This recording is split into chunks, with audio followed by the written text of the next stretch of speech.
Découvrez Marjorie Chalifou, le délicieux roman de Véronique Mariquet. Dans un quartier populaire d'Ottawa dans les années 50, Marjorie, jeune couturière de 19 ans, mène une vie rangée à l'ombre d'un père irascible, un homme étrange qui communique avec les morts. Son existence tranquille prendra un tournant inattendu et pour cause, elle est enceinte d'un amoureux qui a eu la mauvaise idée de mourir dans un accident de voiture. Exaspérée par sa fille, son père lui donnera une semaine pour se trouver un homme à marier et un emploi. Pour Marjorie, ce sera le début d'un périple qui lui fera rencontrer une galerie de personnages étonnants et qui lui fera goûter à l'amour et au plaisir de la chair. Roman épique teinté par un brin de folie, Marjorie Chalifou laissera le lecteur ébloui par le talent de Véronique Mariquet. Vous écoutez Samedi de lire avec l'auteur invité d'Amélie Boivin-Enfield. On est maintenant rendu au moment de l'émission. C'est à mon tour de présenter mon auteur invité de cette semaine, Véronique Mariquet. Les ouvrages que j'ai lus cette semaine, et on va commencer avec des ouvrages pour enfants. Il y a Oli, le champion, de Alain M. Bergeron. Oui, alors, juste pour expliquer un peu aux gens, les livres dont on va parler pour enfants, c'est de l'illustratrice Mini Keto. Alors, c'est une illustratrice designer qui s'appelle Julie Saint-Onge-Drouin. Elle s'est associée avec 3 auteurs pour créer des livres pour enfants. Alors, elle a inversé les rôles. Habituellement, l'auteur écrit son histoire et ensuite l'illustrateur ajoute les images. Là, c'est le contraire, c'est qu'elle a proposé des images aux auteurs. Ils pouvaient choisir dans toute sa palette à elle de personnages de sa série. Et à partir de là, ils ont inventé des histoires. Alors, je trouve ça intéressant. C'est comme l'envers de ce qu'on a l'habitude de faire. Alors, je trouvais ça très, très intéressant. Et ça donne quoi comme résultat? Ça donne un très, très bon résultat. Moi, j'ai beaucoup aimé. Alors, on va commencer avec Oli. Alors, l'histoire de Oli... Attendez, je vais pas C'est un champion à la planche à roulettes. Oui, c'est ça. Alors, c'est un champion de planche à roulettes. Il fait sa valise pour se rendre participer à un championnat de l'univers. Alors, l'univers, pas l'univers, là. Et il va découvrir qu'il lui manque Flip, son porte-bonheur. Alors, catastrophe, il doit absolument le retrouver parce que sinon, ça n'ira pas bien pour lui. Il va arriver plein de catastrophes. Et finalement, il va le chercher partout et il va trouver un autre moyen de le porter bonheur. Alors, c'est assez mignon. Alors, pour les gens qui aiment beaucoup Alain M. Bergeron, qui a écrit à peu près une centaine d'ouvrages pour enfants, vous allez retrouver l'auteur que vous aimez beaucoup. Alors, c'est Oli, le champion. Pour les 6 à 8 ans, quelque chose comme ça? À peu près, oui, c'est ça que je dirais, parce qu'il y a quand même assez de textes. Ah oui, à peu près ça, 5 à 8 ans. Faut que l'enfant soit capable de lire, là, adéquatement. Puis c'est vrai que les illustrations sont formidables. Sont vraiment très, très belles. Et puis le prochain, c'est Le Grand Défilé de Yvon Brochu. Alors, c'est l'histoire de Adèle et Léonie qui partagent 3 grands secrets. Alors, c'est le trio d'animaux formé des jumeaux écureuils Grisou et Ripou, ainsi que le renard rouquin. Alors, les 3 amis poilus vont à un défilé bien particulier, un défilé qui s'adresse uniquement aux animaux. Alors, pour y assister, les filles vont devoir se déguiser. Et dans le livre, on traite de quelque chose, moi, qui me tient à cœur depuis mon enfance, le bibliobus. Moi, ça a été vraiment marquant dans ma vie. C'est grâce à ça que je fais le métier que je fais aujourd'hui, parce que quand j'étais petite, mes parents lisaient pas et il y avait le bibliobus qui venait dans mon quartier chaque semaine. Et chaque samedi matin, je partais avec mon sac me chercher des nouveaux livres. Et c'est comme ça que j'ai appris à m'ouvrir à la littérature. Alors, je trouvais ça intéressant qu'un auteur prenne le temps de parler du bibliobus. Et je suis sûre que ça a amené la lecture dans le foyer de bien des enfants. Le prochain livre, oui? C'est Une plume pour Pénélope de Martine Latulippe. Alors aujourd'hui, c'est l'anniversaire de Mélodie. La princesse Pénélope a vraiment très très hâte de célébrer avec son amie. Elle se rend chez Mélodie et lorsqu'elle arrive, sa mère lui dit que la fête est annulée parce que Mélodie est gravement malade. Elle est contagieuse. Alors Pénélope va demander l'aide de sa mère, la reine, de son père, le roi, du sage Papé pour l'aider à trouver un moyen de souligner l'anniversaire de Mélodie. Et Papé va lui remettre une plume qui va l'aider à réaliser son souhait, celui de célébrer la fête de Mélodie, mais de belle façon. Alors c'est vraiment très, très mignon. Moi, je dois dire que des 3 livres pour enfants, c'est la même illustratrice. Oui. C'est le dernier livre qui me plaît le mieux parce que c'est des princesses. Oui, ça, c'est joli. Elle est vraiment très, très belle, la princesse Pénélope. Alors, ça s'appelle Une plume pour Pénélope, illustration de Keto. Et puis, on délaisse le monde des enfants.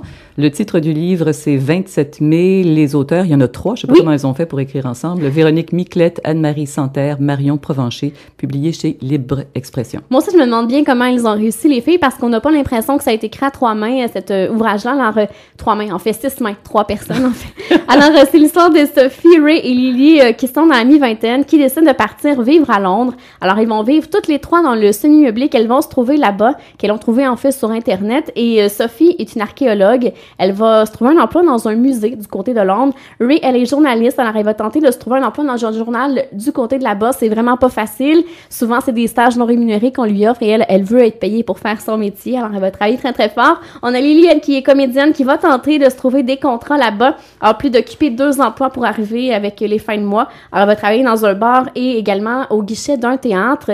Et les 3 filles, sont célibataires. Alors, elles vont tenter de trouver le prince charmant. Et le 27 mai, ce sera un événement important pour l'une des 3 filles. Alors, je ne dirai pas laquelle des 3. Ce que j'ai bien aimé dans cet ouvrage-là, c'est que c'est un roman de chick-lit. Alors, pour les gens qui aiment le genre, vous allez avoir beaucoup, beaucoup de plaisir. Le petit bémol là-dedans, c'est qu'on alterne constamment entre le français et l'anglais. Alors, si malheureusement, vous n'êtes pas bilingue, vous allez avoir beaucoup, beaucoup de difficultés à lire l'ouvrage. Moi, j'ai trouvé ça difficile. Je trouvais ça même dérangeant parfois parce qu'il fallait que vraiment mon cerveau se concentre à lire l'ouvrage autant en français qu'en anglais. Ah oui, il y a des paragraphes entiers qui sont en anglais. Oui, vraiment, vraiment fait. Alors, faut vraiment être très, très bon en anglais. Et je trouvais ça aussi un peu particulier, l'alternance entre la vie quotidienne des filles et la journée du 27 mai, parce qu'on alterne constamment entre les deux. Alors, des fois, ça peut être un peu mélangeant, mais malgré tout, j'ai aimé l'histoire de 27 mai. Moi, j'aimerais vraiment savoir comment, au niveau technique, comment elles ont fait réussi, hein? à écrire 3 ensemble. Bref. Laurent Chabin, quand j'avais 5 ans, je l'ai tué et c'est publié chez Expression noire. Oui, alors c'est un roman noir. Et dans ce roman, on retrouve le personnage qu'on a connu dans les derniers ouvrages de Laurent Chabin, Laura. Ici, elle est la narratrice de l'ouvrage. Elle nous dévoile qu'à l'âge de 5 ans, elle a tué son père qui a tenté de l'agresser. Alors, on y découvre les souvenirs de Lara, dont la relation qu'elle entretenait avec ses voisins, Vera et Milan, qui lui ont transmis la passion de la lecture. Et on découvre aussi le passé mystérieux et assez tortueux de son amant Serge Mezinski. Alors, on va comprendre pourquoi il est comme ça. Et ses voisins, eux, sont décédés malheureusement dans un incendie dans la maison. Alors, on se demande, qu'est-ce qui s'est passé? Est-ce que c'est quelqu'un qui a tenté de les tuer? Est-ce qu'ils se sont suicidés? Alors, Lara va faire son enquête et va découvrir des choses assez troublantes. J'ai vraiment beaucoup aimé ce livre de Laurent Chabin. Alors, c'est juste que faut aimer le genre noir, là. Alors, est-ce que c'est très, très noir? Pas tant que ça. Moi, j'ai pas trouvé tant que ça. Puis, pour les gens qui aiment pas les longues descriptions de trucs assez dégueulasses, dans ce cas-là, ça l'est pas. Mais la couverture, en tout cas, on voit une main qui tient une pauvre poupée à une patte à l'envers. Déjà, on voit... Oui, on voit le genre, c'est noir. Alors, c'est quand j'avais 5 ans, je l'ai tué. Eh bien, on va changer de genre. Sandrine Santerre, pour Girafe seulement, Catherine Desmarais, et c'est publié chez Michel Quintin. Alors, c'est l'histoire de Sandrine, qui est une ado de 15 ans, dont les 2 parents viennent tout juste de divorcer. Ils habitent dans le même triplex et sa mamie habite au sous-sol du triplex. Alors, ses parents ont pris cette idée-là justement pour pas trop dépayser Sandrine. Et Sandrine, c'est une petite, elle est très, très mince, elle mange tout ce qu'elle veut, mais elle n'arrive pas à engraisser.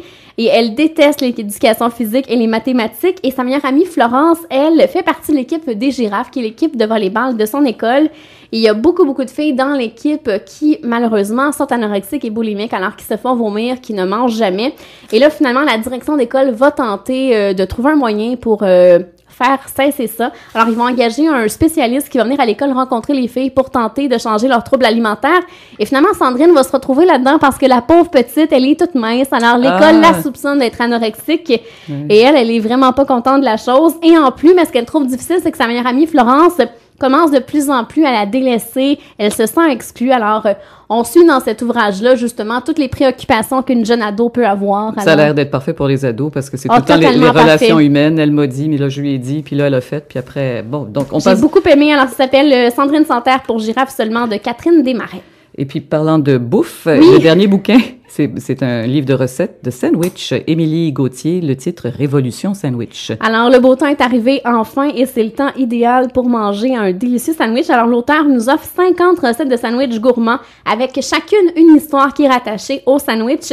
Alors, autant de sandwich, autant sucrés que salés, des recettes de pain comme par exemple des pains maison nan, des bonnes vapeurs qui sont de style chinois, marocain, sans gluten, plein de recettes de sauces, de condiments. Alors, les photos donnent l'eau à la bouche. On a juste envie de manger ces sandwichs-là. Alors, un très, très bel ouvrage avec de belles photos de Émilie Gauthier, Révolution Sandwich. D'ailleurs, je vais arrêter de regarder les photos parce qu'effectivement, ça donne l'eau à la bouche. Alors, si tu me permets, Véronique Marie, on s'arrête et dans les prochains instants, ce sera déjà la conclusion de l'émission. D'accord.